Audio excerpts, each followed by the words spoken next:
Sa mundo ng musika, bihira ang pagkakataon na isang local group ang magkaroon ng malalim na marka hindi lamang sa local kundi pati na rin sa international scene. Ngunit para sa P-pop na group na SB19, tila wala itong hangganan. Unang ang pumukaw sa ating pansin ng SB19 sa kanilang pangarap na magkaroon ng pwesto sa prestiyosong Billboard's Hot Trending Songs chart. Sa kanilang kanta na Bazinga, hindi lamang sila pumasok sa listahan, kundi sila pa ang unang grupo na pumalit sa BTS sa top spot. Sunod na sumiklab ang balita tungkol sa kanilang bagong extended play o EP na pagtatag at ang pag-announce ng kanilang world tour na One Zone na nagbibigay sa kanila ng pagkakataon na ipakita ang kanilang talento sa iba't ibang dako ng mundo.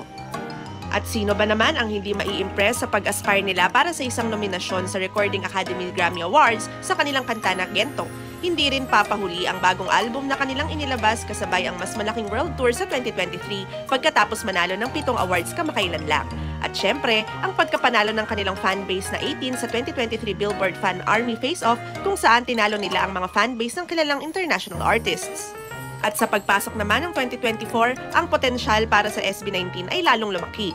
Ang kanilang patuloy na pag-angat ay nagbibigay ng hint sa maaaring mangyari sa hinaharap.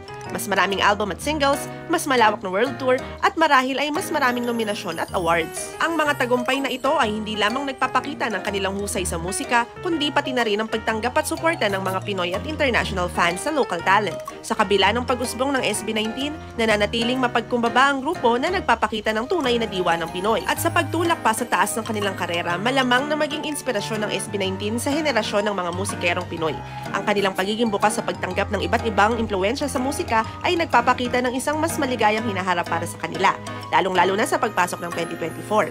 Ang patuloy na pagtangkilik at suporta ng kanilang mga fans, local man or international, ay magdadala sa kanila sa mas mataas pang antas ng tagumpay.